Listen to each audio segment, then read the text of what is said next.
down in my No, notes section. serious, people. That's what I'm really good at. So, are you ready? Yes.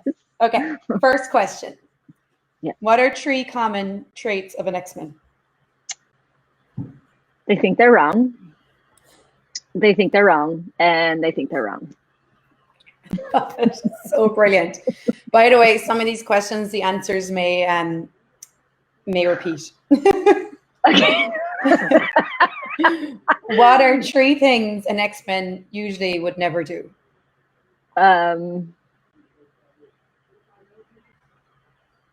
Gosh, that's really difficult because Xmen is so different.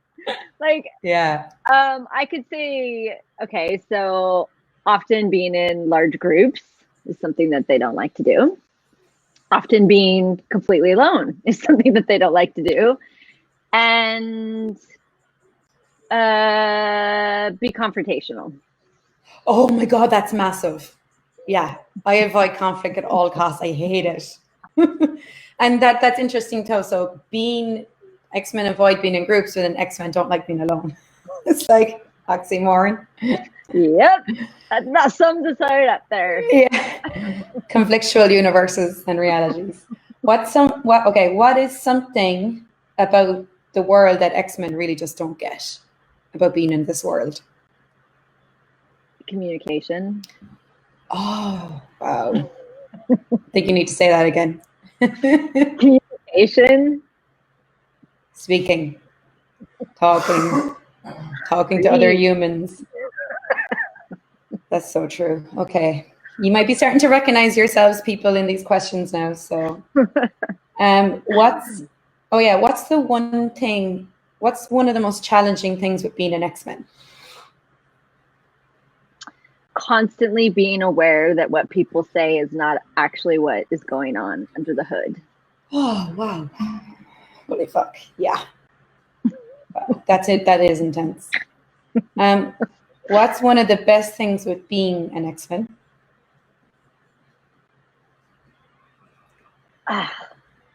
It's also one of the worst things, but the level of awareness that you're able to have. One of the best and one of the worst. Well, this probably ties into the last question. What's one of the most challenging things with being an Xmen? Your awareness. What's one of the best things about being an Xmen? Your awareness. What is something an Xmen most likely will never say?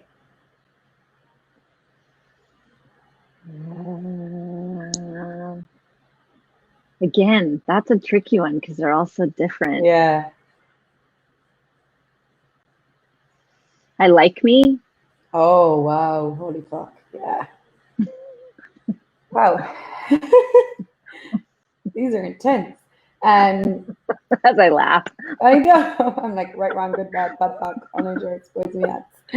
Where will you find a lot of Xmen? Everywhere. Is there anywhere? Yeah. Is there anywhere in particular you might find them like? Not the mall. Not the. More like the dance studio or the gallery or. Oh, I see what you're saying. Yeah, I mean, and again, that's very different because it's like Xmen. Everyone, the one commonality of all Xmen is that they're not at all the same. Brilliant. That's a brilliant answer. Every Xmen is so different. Mm-hmm. So they most likely will not be hanging out in groups. Well, I mean, you could have artists, you can have people that like are, that artistic, but then you can also have people who are really, really good at like the tech stuff and, Yeah.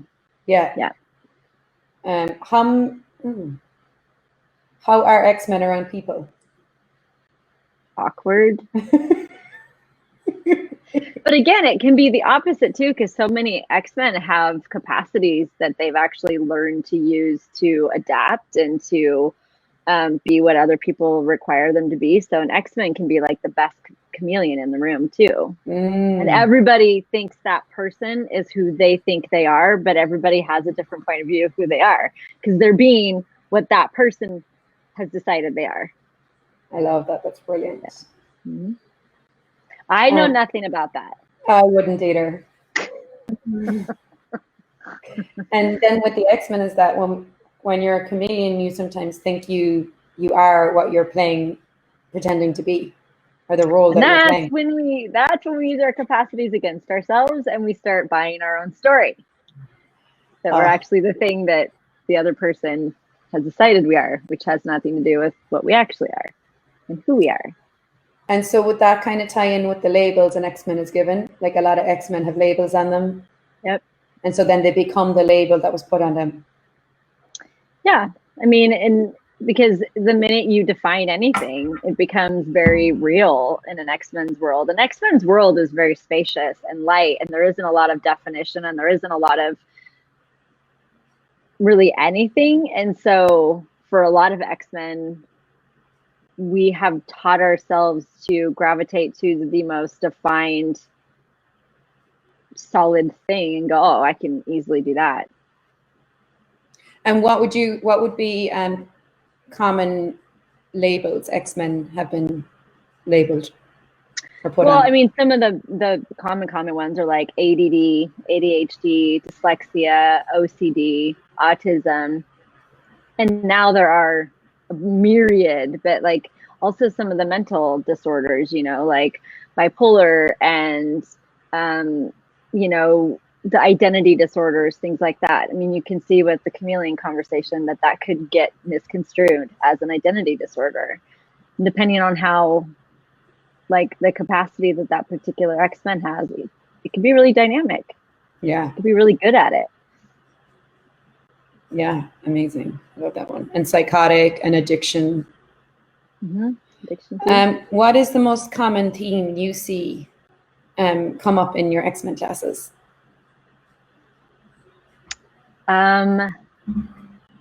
Distortion and confusion of who you are. Wow.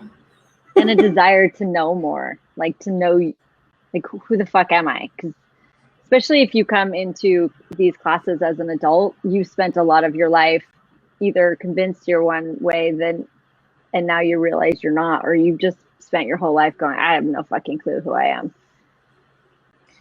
Wow.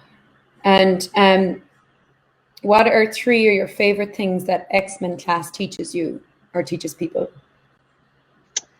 That they're not wrong, that they're possibly strong, and that they're far more, like, they have far more capacities and talents and abilities, and that there are ways to develop and create them so that they work for you and not against you. And I have a few extra questions that weren't on my list. So what is something an X-Men really gets annoyed about? And I know all X-Men are different, but what are a couple of things X-Men would get annoyed about? Well, I can really speak for myself in this one. When someone is doing their best to convince you they have a particular point of view when everything in the world says the opposite of it. And slowness makes me want to throat punch people. Yeah. People who are slow makes me want to kill them. Yep. And yeah, people who like who say one thing, do another. Yeah, and oftentimes too, just to extrapolate that a bit, like most of the time the person doesn't even know they're lying to themselves. They believe they're happy. You're just aware of something different because you have a level of awareness that is beyond most people's. And so could you talk to being an empath and an X-Men? Well, you could say an empath is a capacity or talent or ability that some X-Men would have. Which is to feel and sense everyone's thoughts, feelings, and emotions. Yeah, and oftentimes far greater than you would ever perceive anything of yourself, because X-Men don't really do those things. They don't have a lot of thought, feeling, and emotion. They don't do a lot of separation. They don't do a lot of judgment. And most of the time, especially if you're like an adult looking at this going, well, I must not be an X-Men because I do all of those things. Like, well, what if that's actually not you? And what if you adopted a way of being by observing the people here that has nothing to do with who you are? I love that. And what would an Xmen and anxiety got to do with one another? Well, you can imagine if you typically you could be aware of 8,000 miles in all directions, every thought, feeling, and emotion that any person in a body or any person out of a body is currently experiencing. Might that create what we call anxiety? Maybe. Yes. A little bit. Yeah. And so one of the things Xmen class, going to an Xmen class starts to undo, right? Is those places where you bought everything as yours.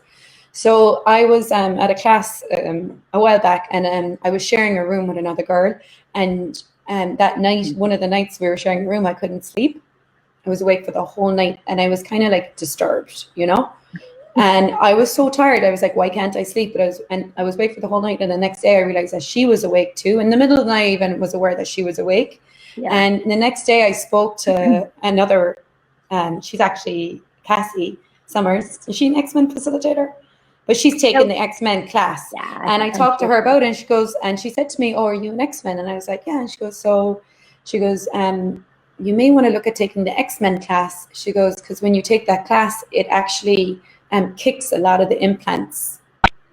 Mm-hmm. It like deletes a lot of those implants. So could you just maybe speak to that for and then a second? On a live. What? Not like oh, okay. Let me rephrase it. So what are some kind of changes you see in people, like things like they come in with to the class with and then they leave like different? Yeah. Like what are the things that get kicked out of their world or implants that are like gone, Yeah. So one of the things that's very common with Xmen, and the reason why they get labeled a lot of times in this reality is because Xmen aren't really like most people here. They're very energetically aware, and that's basically their first language. And so what can happen over periods of time, or like over lifetime, or even as kids, is that they will take on all these different, like I said, they're very aware of other people's points of view. They're very aware of other people's ideas and thoughts and feelings and what they should be doing and shouldn't be doing. And every time, and to them, what it becomes is that's more real to them than the space that they be. And so those are the things that start to get dissipated and like moved out, because if you see it, you can change it. And so many people get so much change out of these classes because they actually start to reveal to you, and you can start to see where that's not actually you. And so the minute you see it, that's the beginning of changing it. I love that. So it's like somebody's world isn't impelling on top of you anymore, and like sinking in on top of you. Like you're able to say, "Oh, that's their world, and this is me," and so have space with being around other people. Yeah. So when I talk about like when you come to an Xmen class, you stop thinking how wrong you are, and you start believing you're strong. Like that's the beginning of actually undoing all of this, and it doesn't necessarily happen in 1-2 day class. But it is the beginning of it, and the tools that you get at Xmen classes are beyond to help release all that. Cara, like, before I came to Access, I was like diagnosed with a mental illness when I was 21. I was put on antipsychotic medication for 5 years, which I had to fight with to get off because they basically wanted to keep me on it for life, and I was like, not happening. I got off it in like 5 years or whatever, and then was going to different things, but I had all these labels put on me. Counselors, everyone just wanted to put some label on me. And they told me I needed to go to AA. Then I had the label of an alcoholic for 5 years and the addiction and all that. And like, if you know me, like I like a cocktail, but I'm not an alcoholic. Like I'm like 2 drinks, I'm done. But I went through all this like from 21 to 25 until I found Access, and I found the bars first. And I'll never forget. Actually, that first question, who does this belong to? Rachel Bryan gave me that question before I even took a class. We even had my bars run, and I used that for 3 days, and my whole world got so much lighter. And I was like, whoa.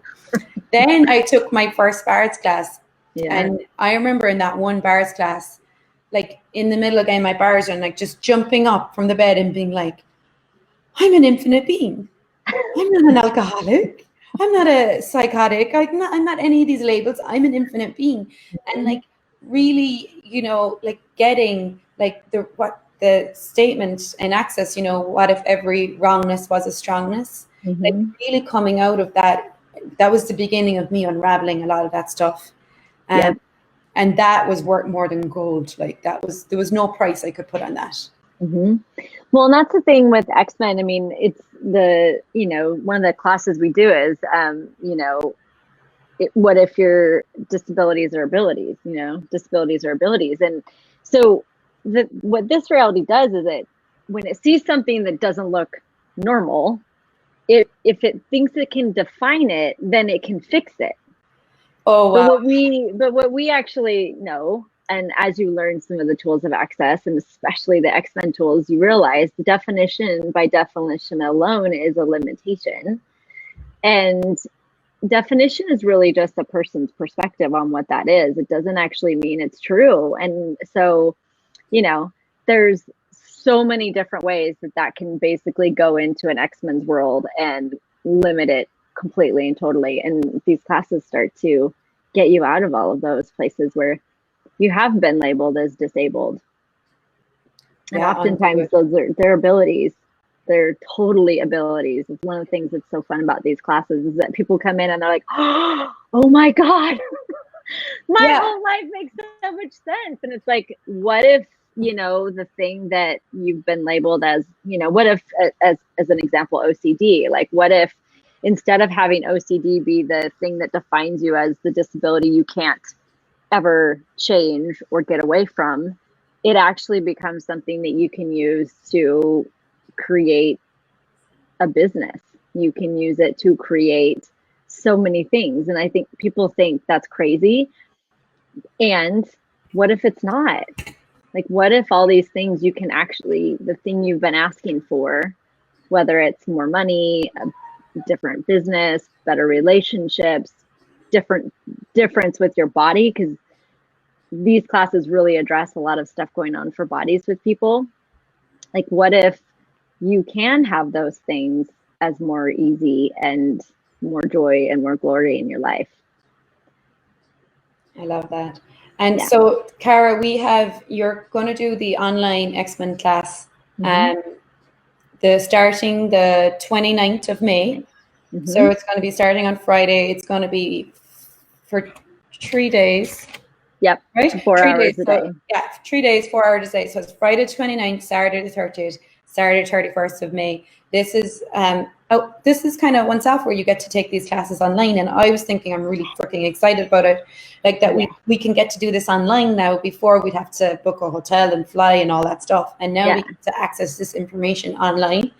Totally. Which is amazing. I wanted also to ask you one last thing was for anyone who's a parent with an Xmen kid, yes, what would if they're looking at this class, what would you say to them? Because I know some Xmen parents and they know their kid is an Xmen, but they don't necessarily know how to engage with them. How to do with it. Yeah, what to do with it. Yeah. I mean, I would just invite them to choose it.